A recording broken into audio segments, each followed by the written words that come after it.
Universal News TV, votre chaîne d'information la plus crédible. Le docteur Bertrand Tassinda exprime sa surprise agréable quant à la manière par laquelle le grand dialogue national s'est déroulé. C'était extraordinaire même au niveau de la forme. Les Camerounais se sont rencontrés au Palais des Congrès et ont mené des discussions dans un climat d'amour et de fraternité. Près de 400 différents corps sociaux ont pris part à ce grand dialogue national. Ce grand dialogue a été extraordinaire, précise le docteur Bertrand Tassinda. Les Camerounais avaient besoin de se parler en se regardant dans les yeux. Et c'est ce qui s'est passé à l'occasion de ce grand dialogue national. Suivons maintenant l'intervention du docteur Bertrand Tassinda. Écoutons. Sans plus tarder, on va rentrer directement dans le vif du sujet. Le sens de certains opposants à ce grand rendez-vous qui s'est déroulé du côté de Yaoundé. Vous vous rappelez, ils ont donc voilà, posé des préalables. On nous signale des petits soucis avec Yaoundé, donc pas disponible pour le moment. Je vais donc vous passer la parole, M. Bertrand Tassinda, pour la même question. En toutes les façons, l'absence de ces opposants, puisque c'est l'une des interrogations aussi ce soir qui a donc été évoquée, en ce qui pourrait peut-être conditionner le fait qu'on dise que oui ou non, ce dialogue a été une réussite. Mais alors, est-ce que cette absence-là voudrait dire que ce dialogue n'a peut-être pas réussi, ou alors oui, n'a pas été organisé comme il le fallait? Peut-être qu'il fallait aussi ces personnalités-là pour qu'on dise oui ou non, si oui ou non, c'est toute la population camerounaise qui a été représentée et qui a fait ces propositions. Disons, Madame Siké, que j'ai été agréablement surpris par ce pays qu'on appelle le Cameroun. C'était, parlons même d'abord de la forme, c'était extraordinaire. Le palais des congrès était très beau, les Camerounais étaient beaux, les femmes étaient belles. Ils ont dépassé ce qu'on peut appeler les petits égos. Des gens qui s'insultaient, même sur Facebook, se sont rencontrés et s'embrassaient. C'est extraordinaire. C'est-à-dire, comme on dit, comme l'a dit un aîné, Prince Yango, que je salue avec beaucoup de respect, il ne faut pas mettre ta bouche dans l'affaire de Camerounais. Il ne faut pas le faire. Ils se rencontraient, ils discutaient. Et l'autre disait à l'autre que, mais c'est toi tel? Oui. Ben, tu sais, celui qui t'insulte souvent, c'est moi. Et ils se regardaient. C'était extraordinaire.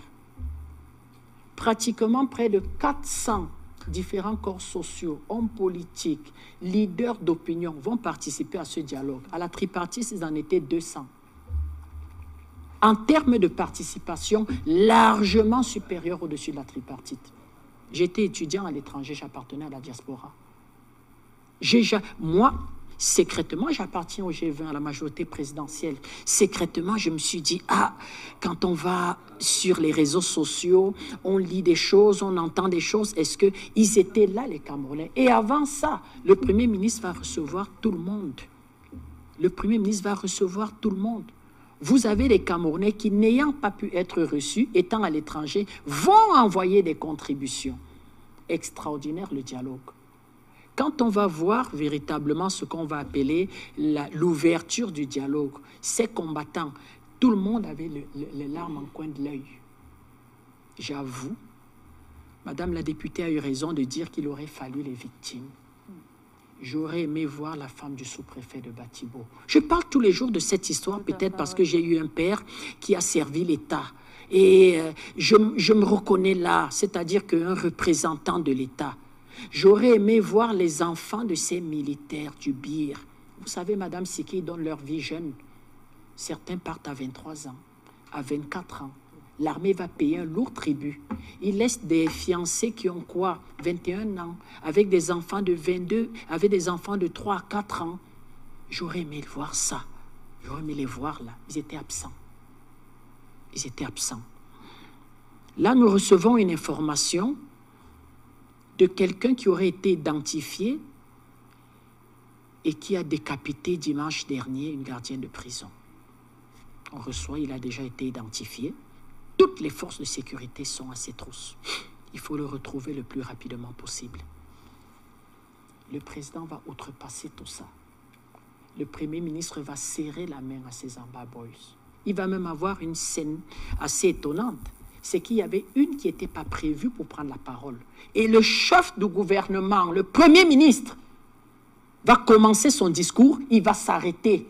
Il va appeler la jeune fille et elle prendra la parole. Il se mettra à côté. Regardez l'humilité du Premier ministre, que je profite pour saluer avec beaucoup de respect. Un grand monsieur. Il va mener les concertations avec Maestria. Il va mener les rencontres. J'ai dit, c'est un monsieur qui est gracieux. Il est toujours il est rassurant, il vous rassure quand vous le rencontrez. Je ne l'ai pas encore personnellement rencontré. Mais mon président de parti Bandakani a eu l'occasion de le rencontrer. Il va me dire, Bertrand, rassure. Un homme de devoir, tête haute, main propre, au service de la République, dont les Camerounais vont. Ça, c'était la forme. Madame Siké, pour entrer dans le fond, ouais. Eh bien, dans les commissions, on va retrouver de tout. Ce n'était pas à proprement parler une rencontre politique. Le président avait cadré les choses dans son discours.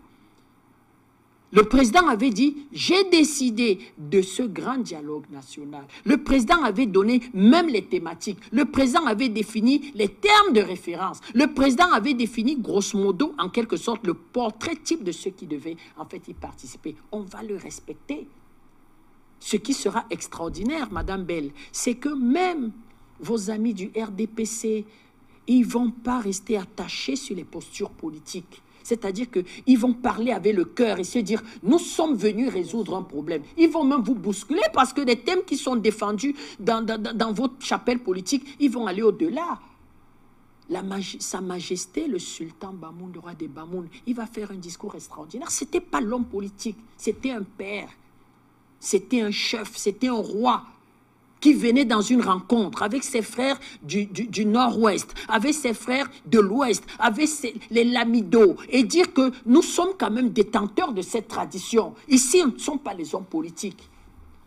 Il va parler avec son cœur, il va émettre des idées qui va même un peu embarrasser le Premier ministre, qui va lui dire, Majesté, ce n'est pas tout à fait le cadre. Mais le Premier ministre va le comprendre qu'il fallait parler. Les Camerounais avaient besoin de se parler, de se regarder dans les yeux. En commission, la célèbre commission, appelons-la comme ça, la commission sur la décentralisation, ce n'était pas évident.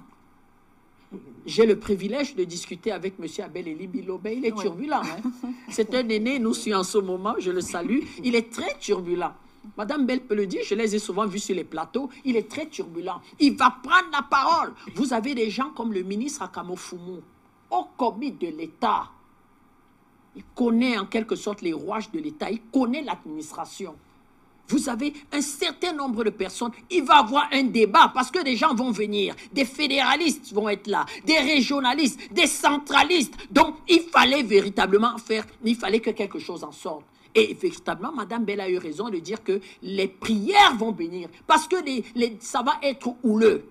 On ira en repas, on reviendra, les débats seront houleux. On va arriver à convaincre dans cette commission tout le monde que ce n'est pas le contenant, ce n'est pas le nom, c'est ce qu'on met dedans. Et ils vont avoir des propositions, comment je vais dire, Madame Siké, extraordinaires. Extraordinaires. Vous avez le président de la République qui explique dans un tweet, effectivement, que toutes les propositions seront analysées en fonction des possibilités et des capacités de la République. Parce que vous avez des propositions qui sont chères, Madame Siké. Je prends un exemple simple. La commission sur la reconstruction chiffre à 400 milliards. La reconstruction, Madame Siké. 400 milliards. Bientôt, honorable, vous allez défendre le budget parce que ça sera chaud, parce qu'il faut déjà pouvoir intégrer ça.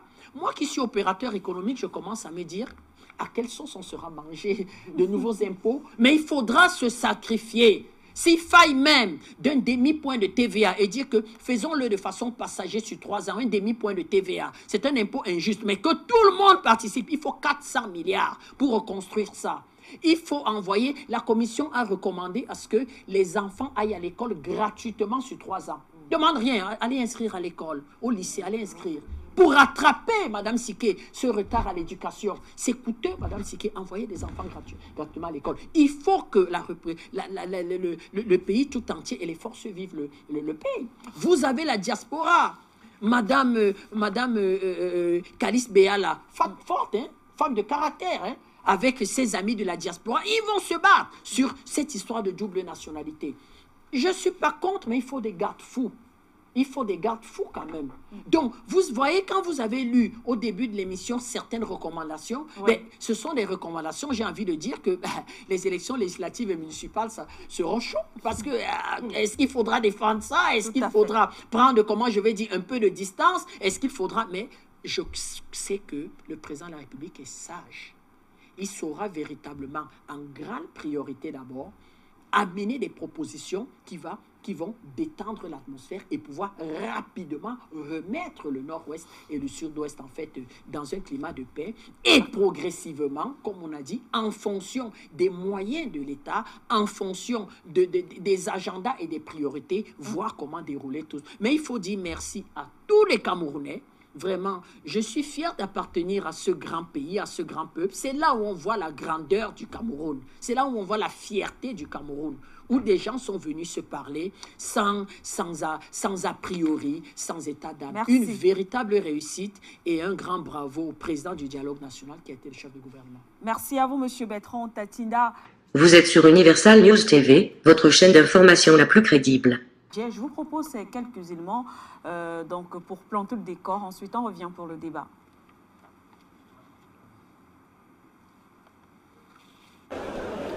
Un bilan, j'allais dire 200 ou 1000% ou 10 000% réussi. C'était une idée exceptionnelle, géniale du chef de l'État. Lui qui a été toujours l'apôtre du dialogue, de la concorde, du vivre ensemble. Lui qui a, dès le début des crises, a prôné le dialogue entre Camerounais.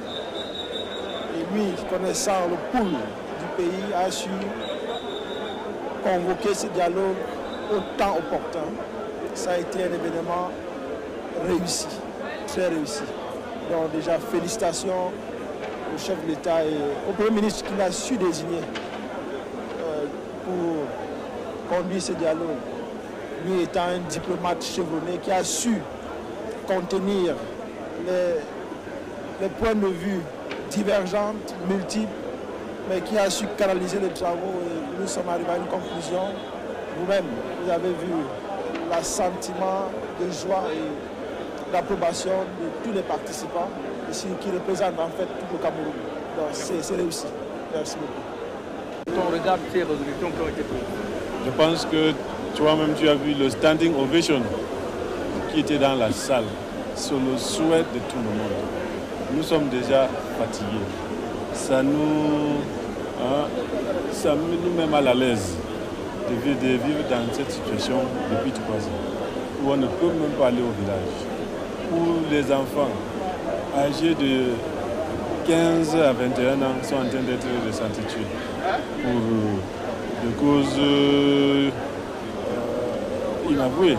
Maintenant que le dialogue national a adopté des positions positives qui a été acclamée par tout le monde, j'ai l'espoir que les choses vont aller, surtout avec les jeunes qui sont en train de, qui sont venus pour se présenter et dire aux autres que ce n'est pas nécessaire de rester dans le voiture. merci. Oui, je crois que oui. Je pense que nous avons fait tout ce qui est à notre pouvoir pour que la paix revienne dans notre pays. Quand je dis nous, je parle de chacun d'entre nous, femmes et hommes, enfants, tous ceux qui ont été ici et tous ceux qui n'ont même pas été ici. Vous avez entendu que plus d'1 millier de personnes ont contribué par leur message à faire en sorte que nous ayons la paix au Cameroun. Et donc je pense que ce soit nos prières, toutes les prières de nos évêques, de nos prêtres, de nos prélats, concourent à ce que Dieu entende, n'est-ce pas, notre message de paix. Et comment ne pas penser au président de la République qui a initié cela pour dire qu'il a entendu l'appel de son peuple qui lui demande mettons-nous ensemble, regroupons-nous, asseyons-nous quelque part auprès de l'arbre à palabre et discutons des choses de la cité. C'est ce qui s'est passé. Et je pense que vous avez pu voir que ça a donné des fruits, ça a apporté des fruits. Nous avons vu des ex-combattants qui ont abandonné les armes, qui sont sortis de la forêt et qui sont revenus. Nous attendons encore d'autres qui hésitent parce qu'ils ont peur, parce qu'ils pensent que quelque chose va leur arriver. Le chef de l'État a promis que ceux qui vont laisser les armes tomber et venir à la République, venir à la cité, venir construire notre pays, ils ne courent aucun risque. Alors, nous attendons que ceux-là, parce qu'il y a encore quelques groupuscules qui hésitent, qui restent. Et donc, nous pensons qu'ils vont voir ce que les autres ont fait. Ceux qui sont venus, ceux qui ont laissé les armes, ont contribué à ce dialogue. Nous les avons écoutés, parler du fond de leur cœur. Nous en avons vu qui ont regretté, qui ont demandé pardon pour tous les crimes qu'ils ont commis. Et je pense que ça a été une très bonne chose. Nous voulons remercier le chef de l'État d'avoir organisé cela. Merci, monsieur. Je voudrais vous remercier de l'opportunité que vous me donnez de dire une ou deux choses relativement au grand dialogue national que vient de clôturer monsieur le Premier ministre, chef du gouvernement. Je peux dire que je suis un ministre heureux. Heureux de ce que l'ensemble de nos compatriotes représentés ici aient pu discuter des questions liées à l'avancement de la décentralisation et pu trouver des solutions aux problèmes qui se posent à cette politique publique. Je voudrais particulièrement saluer les avancées en termes de propositions qui ont été faites en matière d'octroi d'un statut spécial aux régions du Nord-Ouest et du Sud-Ouest, à la possibilité qui s'ouvre désormais que des moyens importants soient mis à la disposition de la décentralisation, à la possibilité qui est offerte que l'on révise l'environnement juridique qui régit la décentralisation et au fait que l'on élargisse l'autonomie de nos collectivités territoriales décentralisées. Pour ce qui concerne la décentralisation, j'observe que nous avons obtenu de réelles et véritables avancées. Je vous remercie. Sur le terrain, tous les jours, qui vivaient cette crise. Happy end, félicitations, monsieur le Premier ministre, d'abord le chef de l'État qui a initié et pour le chef du gouvernement qui a siégé. Nous sommes très fiers, nous sommes très relax et la population de Buea, les échos nous parviennent et la population est fière de tout ce qui a été dit, toutes les décisions qui ont été prises en attendant l'aval du chef de l'État. La population de Buea, avant de quitter Buea, on a eu des concertations, on a eu des réunions. Et ils m'ont envoyé ici comme un élu du peuple, de venir ici présenter les positions, qui étaient une position de décentralisation approfondie, qui a été acclamée. Nous sommes fiers et vous voyez, le chef d'État en est parlé lors de son discours du 12 septembre 2019. Et un grand dialogue national est ouvert du 30 au 4 novembre. Ce dialogue a donné des fruits. Avant même que les travaux s'achèvent, nous avons vu le chef d'État commencer à prendre des actes forts, les actes qui touchent au cœur, de donner la liberté de 333 personnes incarcérées pendant cette crise. C'est une fierté. Et cela nous parvient avant même que la commission de justice présente les recommandations à qui cet acte faisait partie de leurs recommandations. C'est un esprit qui démontre que le chef d'État était avec nous dans cet esprit. C'est ça qui démontre que le chef d'État, c'est un patriote de la nation. Le chef d'État, c'est un président qui écoute sa population. Donc il avait eu déjà des échos, ce qui devait se passer. Et en démontrant, puisqu'il y avait beaucoup de doutes, que si, est-ce que les recommandations, est-ce que... Mais avant que ça se présente, il commence à réagir. Donc il y a l'espoir. Merci. Merci. Voilà, merci à la réalisation et bien sûr à notre équipe sur le terrain. Avant de poursuivre cette information ou encore cette annonce qui vient de tomber il y a tout simplement à peu près 5-6 minutes, autre décision qui vient donc d'être prise par le président de la République camerounaise, Paul Biya, qui a donc tweeté « J'ai décidé de l'arrêt des poursuites judiciaires contre certains responsables et militants de partis politiques, notamment du MRC, arrêtés et détenus pour des faits commis dans le cadre de la contestation des résultats de la récente élection présidentielle. » Voilà cette autre décision qui tombe donc effectivement à l'instant, après celle bien sûr d'hier des 333 détenus dans le cadre de la crise nord-ouest et sud-ouest. Avant de poursuivre, parce qu'on rappelle qu'on va quand même commenter cette dernière information qui est tombée, bien sûr la libération de cette détenue, on va essayer d'analyser, comprendre est-ce que cette information, est-ce que cette décision va donc permettre la décrispation du climat sociopolitique au Cameroun. On en parlera avec nos invités. On va aller prendre un autre élément de nos correspondants qui étaient donc sur les lieux du côté de Palais des Congrès à Yaoundé, qui vont certainement nous apporter d'autres informations supplémentaires avec le concours de la réalisation, s'il vous plaît. On se tournait vers Joshua aussi, candidat à la dernière élection présidentielle, surtout vice-président du Social Democratic Front, le parti leader de l'opposition au Cameroun. Vous avez pris une part très active dans ce grand dialogue et aujourd'hui, ce soir, quel bilan pouvez-vous en faire au regard, n'est-ce pas, des résolutions qui en sont ressorties? Écoutez, c'est un dialogue dont il n'y a pas de résolution, il faut comprendre cela. Ce ne sont que des suggestions et des recommandations qui ont été faites à celui qui nous a convoqués, le président de la République. Maintenant, c'est à lui de choisir ce qu'il mettra en œuvre ou pas, mais je pense que le succès de cette rencontre, c'est d'avoir pu organiser un événement dans lequel les Camerounais se parlent, c'est-à-dire reconnaître que le dialogue est beaucoup plus fort, plus puissant que les armes, reconnaître qu'on ne peut que régler le problème du nord-ouest et du sud-ouest par le dialogue. C'est la position initiale du SDF depuis 2016, c'est toujours notre position aujourd'hui. Et donc, nous pensons que finalement, on pourra commencer à apporter des solutions qui pourront nous amener vers la paix, parce qu'en essayant de trouver cette paix à travers les armes, on perdait notre temps. Alors, quelle est votre crainte? Est-ce que vous en avez par rapport à l'implémentation de ce que vous appelez recommandations? Pourtant, la paix, son retour, c'est urgent.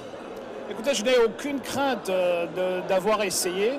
Je n'ai aucune crainte d'avoir dit... Vous savez que si vous êtes en train de vous battre avec votre femme, par exemple, et on vous demande de faire une chose ou une autre pour que la bagarre cesse, vous avez déjà fait la moitié. Maintenant, vous pouvez... vous pouvez amener un cheval vers la rivière, mais vous ne pouvez pas le forcer à boire de l'eau. Nous avons dit à Yaoundé, au régime de Yaoundé, ce qui doit être fait pour qu'il y ait un début de paix dans le nord-ouest et le sud-ouest, mais comme nous ne pouvons pas imposer à ce régime ce que nous avons dit. Donc nous avons grand espoir qu'ils nous écoutent et qu'ils comprennent que... Parce que les deux côtés, que ce soit ceux qui sont en brousse dans le nord-ouest et le sud-ouest et ceux qui sont ici à Yaoundé, les deux ont cru jusqu'à présent que seules les armes pourraient apporter une solution. Maintenant, on a une partie qui a compris que le dialogue est plus important. Nous invitons l'autre partie à venir nous rejoindre. C'est un processus, ce n'est que le déclencheur ces 4 derniers jours. Ce processus, je le veux le plus court possible, mais je ne m'attends pas à ce qu'on ait la paix dans 3 jours. Alors, un dernier mot, juste, on sait que votre parti penche beaucoup plus pour le fédéralisme. On parle de plus en plus d'une situation où les 2 régions auront un statut spécial. Est-ce que cela vous satisfait un peu, quelque part? Écoutez, vous savez, je ne suis pas venu ici avec un esprit partisan. Et je suis venu ici comme patriote pour sauver mon pays de cette guerre civile. Peut-être dès demain, je serai à nouveau, j'aurai à nouveau un esprit partisan. Mon parti, évidemment, et pour le pouvoir au peuple, et que la seule façon que ce pouvoir puisse atteindre le peuple de façon efficace, c'est à travers la modification de la Constitution pour arriver à un État fédéral. Nous ne nous faisons pas d'illusions sur le fait que M. Biya ne veut absolument pas entendre parler de ce mot.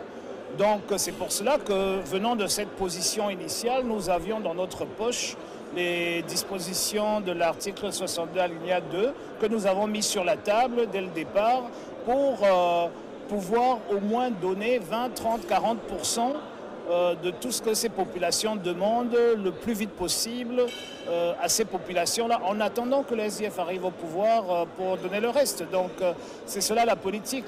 Notre rôle dans la société, la raison pour laquelle nous nous battons, c'est pour servir le peuple, c'est pour être à l'écoute de ce peuple et c'est pour nous battre pour ce peuple-là. Et c'est ce que nous avons fait ici pendant 4 jours. Nous ne nous réjouissons pas des résultats, tout simplement parce que pour moi, le premier bon résultat sera le jour où vous pourrez venir me faire cette interview à Umojok sans qu'il y ait des balles qui crépitent derrière nous. Voilà. Ce soir aussi, merci. Je vous en prie. Voilà, nous sommes toujours dans les conclusions de ce grand dialogue national. Il était déjà de la course présidentielle, n'est-ce pas, de 2018. J'espère qu'on va pouvoir l'arracher de ces selfies qui n'en finissent plus. Vous savez, c'est un moment historique pour le Cameroun. C'est un grand moment où les enfants de ce cher et beau pays se sont retrouvés pour essayer, n'est-ce pas, d'exorciser le mal et de pouvoir revenir donc à la paix. Alors vous avez pris une part active, n'est-ce pas, à ce grand dialogue national au soir de ce vendredi. Quel est votre sentiment? Quel bilan pouvez-vous en faire déjà au moment de partir du Palais des Congrès? Oui, bonsoir aux téléspectateurs d'Afrique Média. Pour parler de mes sentiments, c'est juste anticiper parce que c'était une plateforme très libérale que nous a donné d'émettre nos idées, qui a été d'ailleurs faite. Et à présent, nous sommes un peu pleins de joie parce que à quelques niveaux, on est en train de vraiment confirmer que nos idées seraient appliquées. Et d'ailleurs, c'est les idées qui touchent au profond, les idées, les inquiétudes de mes frères anglophones avant qui les a poussés de prendre les armes. Et si ces idées-ci, ces recommandations sont appliquées à la lettre comme il le faut, mais je sais, je vous assure que ça va vraiment abaisser la tension, ça va calmer beaucoup de choses. Et c'est même ces guerres-là qui au nord-ouest et au sud-ouest, et que la paix retourne. Là, je suis très content si on applique nos recommandations. Si on applique les recommandations, il est fort possible que la paix revienne dans les régions du nord-ouest et du sud-ouest. François Bikoro est pratiquement à la main courante, comme qui dirait, pour essayer de nous pêcher le plus grand nombre. Je vois le grand frère Eric Tchingé, avec qui on avait déjà pris beaucoup de rendez-vous sur Afrique Média. Alors Eric, en un mot comme en mille, au terme de ce grand dialogue national, je vous vois tout sourire. Tout rayonnant. Non, absolument, il y a de quoi sourire parce que je crois que tout s'est très bien passé. Moi, je venais ici avec énormément de doutes. Je n'étais pas sûr si on allait réussir. Enfin, je ne parlais même pas de la réussite. Je ne savais pas si les travaux allaient bien se dérouler. Le temps imparti à ce dialogue était tellement court pour l'organisation du dialogue. Donc, je n'étais pas sûr. Le Cameroun, on n'est pas connu pour réussir, n'est-ce pas, des grands défis en très peu de temps. On a réussi à le faire. Le dialogue s'est très bien passé. Il y a eu de très bonnes recommandations. Je crois que ce dialogue a jeté les bases d'une reprise, non seulement de l'économie, du développement, mais de l'entente sociale au Cameroun. Donc je trouve que c'est extraordinaire. Moi, je ne voyais pas ça il y a une semaine. Mais le problème, aujourd'hui, ce qui importe aujourd'hui, c'est l'exécution des recommandations de ce dialogue. C'est là où on va parler de la réussite du dialogue. si on réussit à une bonne exécution des recommandations de ce dialogue. C'est ça qu'il nous faut. Le Cameroun, les gens ont beaucoup parlé, il y a encore des gens qui n'ont pas été ici, qui n'ont pas voulu assister à ce dialogue. J'ai failli faire la même chose, mais je me suis dit non, je n'aime pas la politique de la chaise vide. Hein? Je n'aime pas ça, donc j'ai voulu et je crois que moi je suis très content que j'ai pu le faire. Merci, grand frère Eric Tchindjé. Nous sommes Manuel Asike, comme vous pouvez le voir, c'est véritablement la catharsis ici, là. On a donc le temps de vous retourner l'antenne du côté d'Afrique Média, juste le temps pour moi de dire bonsoir et votre sentiment en un mot parce qu'on est en train de partir là. Bonsoir, c'est Marilyn Bekima depuis les États-Unis. J'étais à la commission de la décentralisation and I'm going to go in English. So I think it's a historic time in our nation's history. I think we can be proud of ourselves. We accomplished a lot. You know, in a dialogue, you give up a little bit, I give up a little bit, and we have a final product. So we came to get federation, but we ended up with a special status. I think that will go, they said, one step at a time. So we are proud of what we accomplished and we're very happy at the end of the day. Thank you.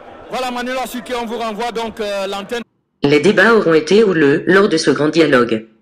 Les propositions issues de ce grand dialogue sont extraordinaires. Mais toutes les propositions seront analysées et implémentées en fonction des capacités de la République. Il y a des propositions qui sont chères, et surtout, celles qui concernent la reconstruction. Ce grand dialogue est un succès palpable, qui a permis de voir la grandeur du peuple camerounais. Ici, Christine Muriel, pour Universal News TV. Merci de suivre Universal News TV sur YouTube, nous vous rassurons que les informations que nous diffusons au quotidien sont suffisamment crédibles. Alors, n'hésitez pas à liker la vidéo si elle vous plaît, et si vous êtes nouveau sur la chaîne. N'oubliez pas de vous abonner et d'activer la cloche de notification pour ne pas rater nos prochaines vidéos.